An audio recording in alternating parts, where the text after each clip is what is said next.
also a pawn move. Very popular, something you might meet quite frequently, 6 G3. So let's take a look. D4, G6, C4, Bishop G7, Knight C3, C5, D5, Bishop takes C3 check, B takes C3, and F5. We've arrived again at our basic fundamental starting position of the Dzindzi Indian. And of course, as we mentioned, the pawn on F5 helps to control E4 and G4. One plan that we've seen quite frequently for white is 6 G3. And in reference to G3, of course, white is looking to put his bishop on G2. So I have to very much agree with the founder and inventor of the Dzindzi Indian, Roman Dzindzi. Let's take a look at what he had to say. Roman points out that the white pawn on C4 is fixed. It's barricaded, it's blockaded, it's not going anywhere. And from white's point of view, he has three potential defenders of this pawn: the queen, the bishop, and the knight. So when white plays G3, obviously looking to play bishop G2, he immediately removes the most natural defender of the weak pawn on C4. In addition, a plan with G3 is generally associated. So in addition, a plan associated with G3, of course, is followed with bishop G2, and generally associated that after black plays D6, white normally plays his knight to, say, H3 or F3, and then on to F4, G5, and on to E6.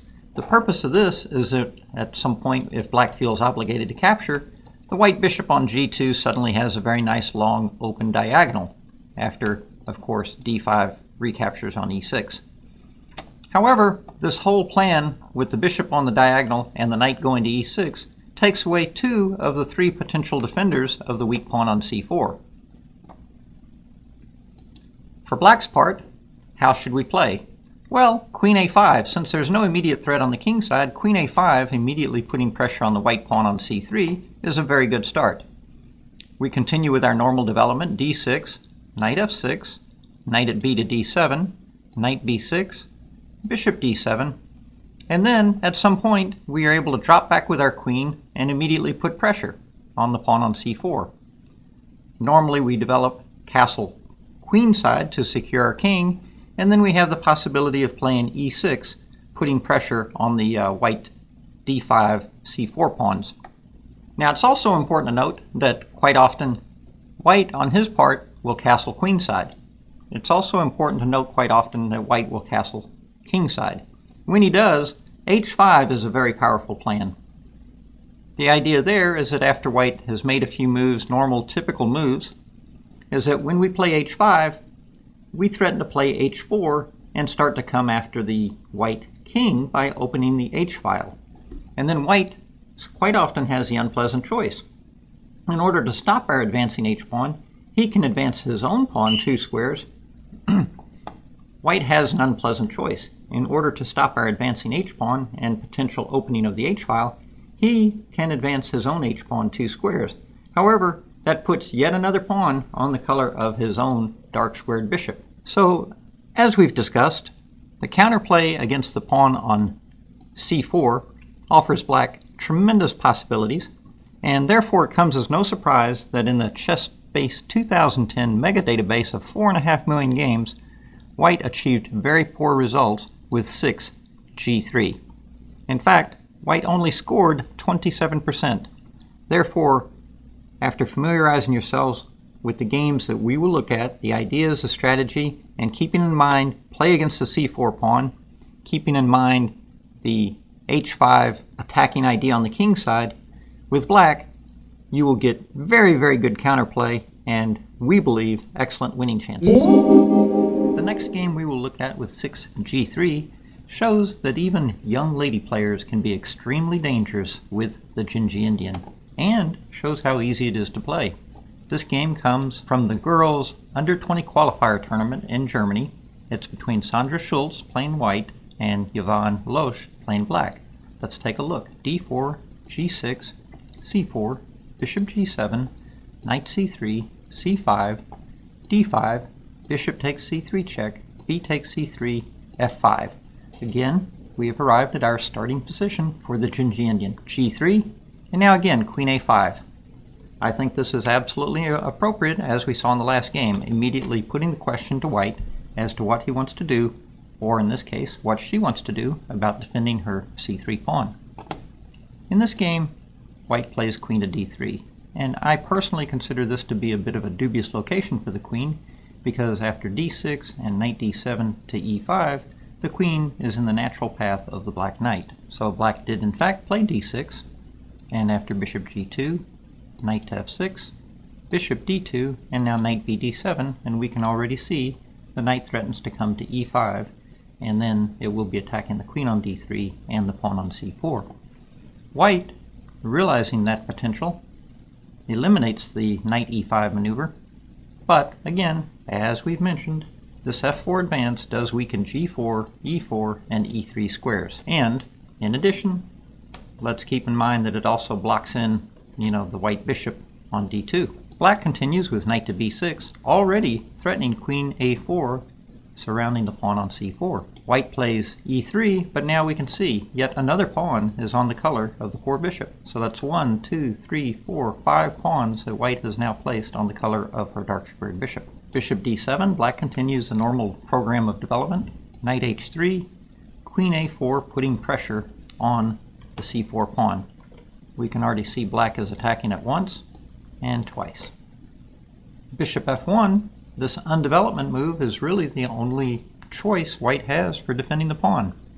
And after castle, black has completed her development, connected her rooks, and is ready for central action with e6 or e5. Knight to g5, the little one-move threat of knight f7 fork has to be watched out for. However, black simply defends against this one-move threat, and in a few moves will be able to kick the knight away when ready. White voluntarily hops right in with knight to e6. And again, now this does fork the two rooks on f8 and d8. But again, this was one of the big discoveries by Roman Dzindzi, is that once white arrives at d6 with a knight, the game doesn't end. Black can either capture this knight or in some cases work around the knight. Now in this case, because of the knight fork, it is necessary to capture. However, note that after takes, black is still remaining with two rooks developed, two knights developed, and an active queen. White, on the other hand, only has this bishop, and if you can call that development, on d2, where it's stuck in behind its pawns on c3 and e3, and the queen is really serving more of a defensive nature on d3, and the white queen is also kind of being x-rayed a bit by the black rook. So in fact, black continued with knight e4, and we can only marvel at the beautiful centralization that black has after bishop e2 and then d5. Beautifully done. In fact, black's position is so dominant in the center and so powerful that white studied the position for a while and in fact, even though it's only move 17, actually resigned. Let's take a look. After d5, suppose, well, first off, what's the threat? The threat is simply to capture, and then we can see the queen and bishop are on a line here together, okay?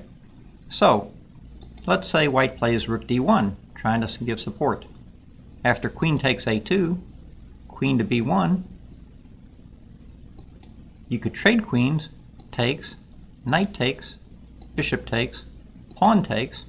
Now, never mind the fact that black is already 2 pawns ahead with more bait on the table on e6, but after bishop c1, knight takes c3 attacks the rook, rook a1 and rook d1 check is a complete disaster as the rook on h1 falls, in addition to the 3-pawn deficit. Let's go back and take a look. After d5, powerful central breakthrough, bishop to c1, trying to retreat the bishop and get it out of harm's way.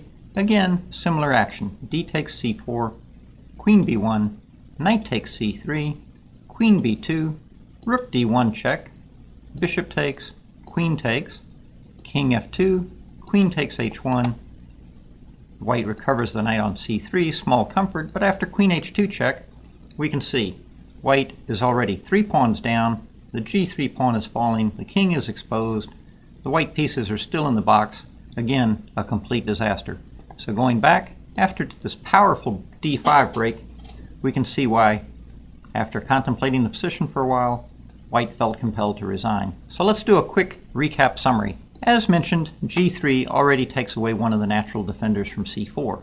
Therefore, I personally am not a big fan of g3 for white, but it is a kind of move that you run into from time to time. A move or two later with queen d3. In principle, I don't think the d3 location is a good location, because as we saw, after d6, knight f6, bishop d2, and then knight bd7, the black knight is already threatening to come up and attack the pawn on c4 and the queen on d3. Therefore, I'm not personally in love with the white queen being located on d3. It just seems to be right in the natural path of the black knight. Another point to keep in mind is white's knight to h3. This takes yet another defender far, far away from the pawn on c4. Therefore, it's not surprising after queen a4, bishop f1, white already experienced difficulty defending his pawn on c4. And then the last really big important point, this d5 breakthrough. Absolutely devastating, powerful. The queen on d3, the bishop on d2, all lined up opposite the rook on d8, just made for very nice targets for black. And in fact, was so powerful in this case, white even resigned. Again, a very, very instructive game where the young lady playing black looked like a grandmaster in this game.